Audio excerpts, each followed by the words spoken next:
merdeka sendiri, saudara. Bukan hadiah seperti Malaysia tuh, nih kamu merdeka, nih Brunei kamu merdeka, nih kita merdeka sendiri, usil penjajah. Tertulis dan tergambar jelas bahwa seperti apa kemerdekaan Indonesia, bahkan masih terekam jelas bagi beberapa para pejuang kemerdekaan yang sampai sekarang masih hidup. Betapa kemerdekaan Indonesia benar-benar dihasilkan dari perjuangan rakyat Indonesia berkorban nyawa, harta benda dengan menumpahkan darah para pejuang. Kemerdekaan Indonesia berbeda dengan kemerdekaan di negara-negara belahan dunia manapun seperti Malaysia, Singapura dan lain-lain. Kemerdekaan negara-negara itu hasil dari pemberian penjajah. Hal ini seperti yang dikatakan oleh Menko Polhukam Mahfud MD. Puncak perjuangannya itu yaitu kita hanya bisa merdeka kalau kita bersatu. Disitulah kemudian muncul orang seperti Bung Karno, Wahid Hasim, Agus Salim, Muhammad Yamin, Muhammad Hatta bertekad, ayo kita bersatu sekarang kalau ingin merdeka. Terus ingin merdekanya seperti apa? Kita ini kan banyak sekali. Nah disitulah Bung Karno berpidato tentang geopolitik pada tanggal 1 Juni, pidato lahirnya Pancasila. Gini kata Bung Karno, kita ini bersatu di dalam sebuah ikatan kebangsaan yang bersatu di dalam keberbedaan, Bhinneka Tunggal Ika. Kalau kita masih mempersoalkan perbedaan, tidak bersatu di dalam perbedaan, tidak akan pernah merdeka. Yang Islam ingin negara Islam, yang Hindu tidak setuju, yang Kristen tidak setuju, terus tidak merdeka-merdeka. Lalu ingin mendirikan negara sendiri-sendiri. Yang orang Jawa ingin negara Jawa, orang Sumatera ingin negara Sumatera, dan itu sudah pernah terjadi perdebatan seperti itu. Maka Bung Karno mengatakan, mari kita bersatu membangun negara kesatuan. Negara kesatuan karena kesatuan itu, kebersatuan itu tidak bisa dihindarkan kalau kita ingin maju. Itulah yang kemudian menggelegar menjadi kita ini Indonesia. Tidak ada lagi sekarang Indonesia itu apakah Jawa, Indonesia ya Indonesia. Tidak ada lagi saya Jawa, saya Madura, saya Batak gitu. Enggak, saya Indonesia.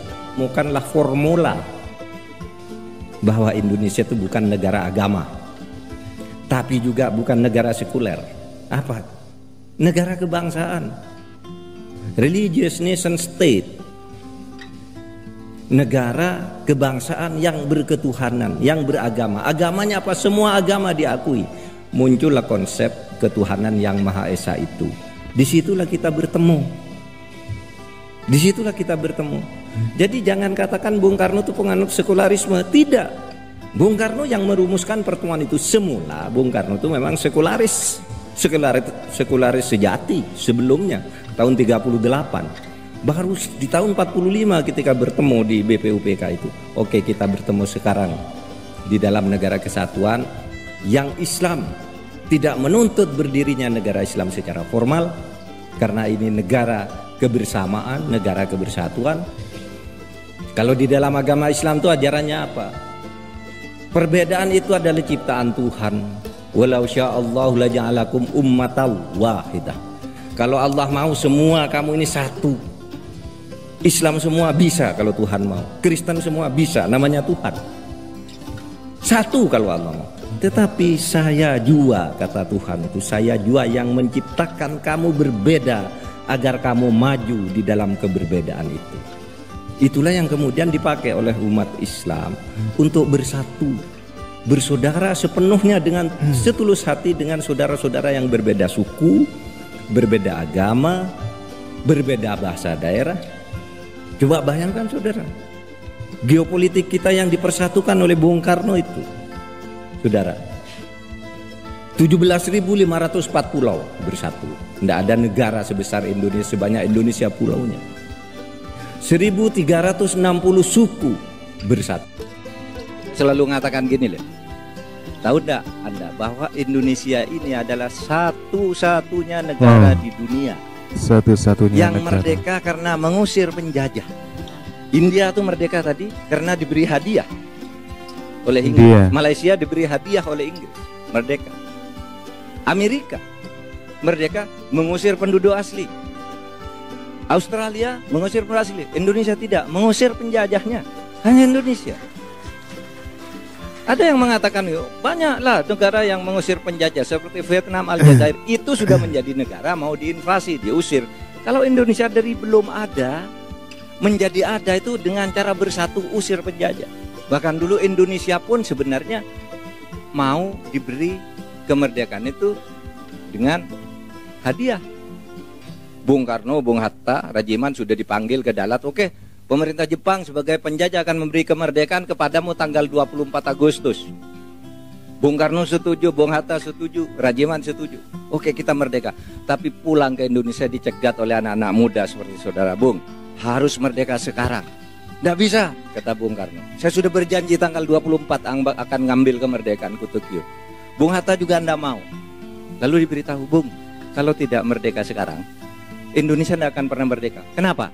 Karena menurut konvensi Wina, untuk PBB pada waktu itu, konvensi Liga Bangsa-Bangsa, bekas suatu negara jajahan yang penjajahnya kalah perang harus mengembalikan negara jajahannya ke penjajah sebelumnya. Lah itu konvensi Wina. Itu sebabnya Belanda tahun 46 masuk nyerang ke sini. Itu atas izin PBB, karena menurut PBB ambil di Indonesia. Tapi Syahrir dan kawan-kawan anak muda itu, Bung, merdeka sekarang. Tidak, kata Bung Karno.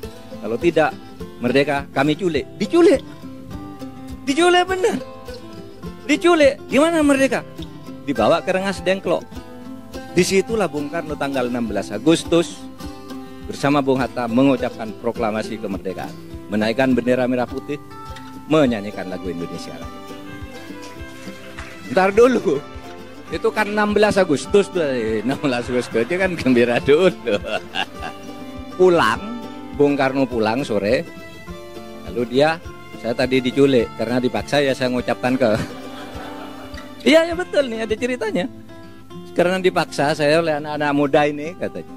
Ya saya terpaksa mengucapkan kemerdekaan, tapi katanya, kata Bung Karno, kemerdekaan yang saya ucapkan tadi tidak sah. Karena tidak ada yang dengarkan, cuma 7 orang anak-anak ini. Cuma anak-anak ini revolusioner. Kita harus merdeka, tidak usah nunggu 24 Agustus. Besok pagi kita ulangi proklamasi kemerdekaan. Itulah terjadinya kemerdekaan 17 Agustus. Merdeka sendiri, saudara, bukan hadiah seperti Malaysia tuh. Nih kamu merdeka, nih Brunei kamu merdeka, nih. Kita merdeka sendiri, usil penjajah. Ketika kita proklamasi, penjajah mau datang, kita lawan. Bersatu kita, bersatu mengusir penjajah. Jadi oke teman-teman ya, barusan kita dengerin ya penjelasan bagaimana konsep terbentuknya negara Indonesia dengan konsep negara kesatuan Republik Indonesia yang terdiri dari banyak suku, banyak agama yang disatukan dalam satu naungan namanya NKRI, Negara Kesatuan Republik Indonesia. Ini konsep negara kita. Jadi walaupun banyak ya suku, agama dan sebagainya, adat istiadat, dan juga berasaskan namanya Bhinneka Tunggal Ika. Insya Allah, alhamdulillah sampai sekarang pun masih terjaga. Dan Mahfud ND juga menjelaskan bagaimana kronologi kemerdekaan Indonesia, kronologi pembacaan dari proklamasi kemerdekaan Indonesia, dan juga sedikit membandingkan bagaimana Indonesia itu negara satu-satunya di dunia yang merdeka karena mengusir penjajah, begitu ya, satu-satunya negara yang mengusir penjajah dan berbeda dengan negara-negara lain di belahan dunia. Tidak seperti di Malaysia, di India, di Brunei. Negara-negara itu adalah pemberian kemerdekaan dari negara penjajah. Kenapa demikian?